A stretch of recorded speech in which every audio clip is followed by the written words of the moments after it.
I've always found most exciting about the hologram effect and hologram illusion industry is the ability to beam anybody from anywhere to anywhere in real time. So what we've decided to do was we shrunk these giant hologram stage apparatus from big arena stage pieces into what you see right here. This is Portal. It's the size of a vending machine. It fits in the corner of a room, and it beams in a 4K resolution image in real time. You can create, you can beam anybody from anywhere to anywhere in real time. And when you're looking into the camera, you're looking into your audience's eyes. So if you're an educator, or if you're a politician, or if you're an inspirational speaker or a religious leader, you could beam from the safety and security of your own campaign headquarters, or from your own judges' chambers, or wherever you are, into anywhere that you need to be in real time. So I can distribute Portal hologram machines to any country in the world, and in real time you could beam from wherever you are into as many places at the exact same time.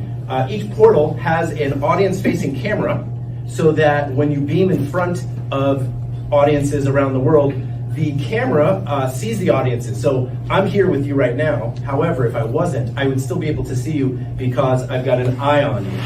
It's got speakers on both sides, so I can, so you can hear me when I'm not here, and it's all completely self-contained. My friends and I, we beamed Jimmy Kimmel to the Country Music Awards from Los Angeles while he was doing his opening monologue, standing on a similar screen. We used green screen at the time, but we beamed him to Nashville, thousands of miles away, time zones away, and in real time he was interviewing artists who had literally just won Country Music Awards, and then we were beaming them back using the same kind of reverse transmission, and they were performing live or doing an interview, and there was no latency. When you use satellite, which could be funny if you're not planning for it properly, here's a polarizing story, but one of the first things that we did was we beamed Julian Assange out of the Ecuadorian embassy, when he was living in the Ecuadorian embassy, and he couldn't leave for obvious reasons.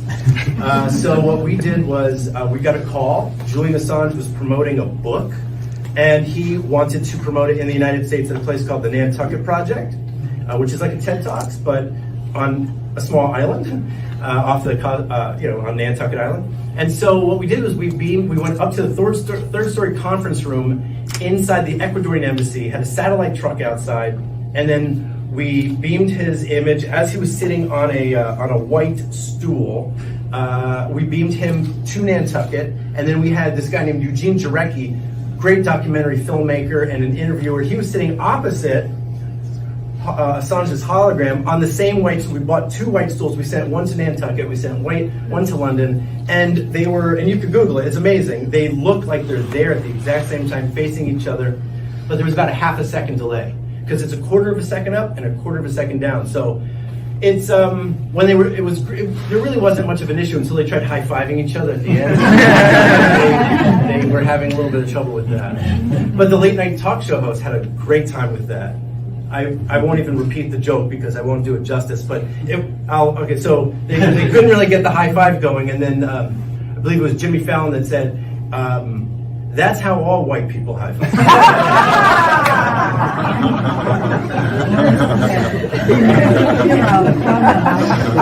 So there's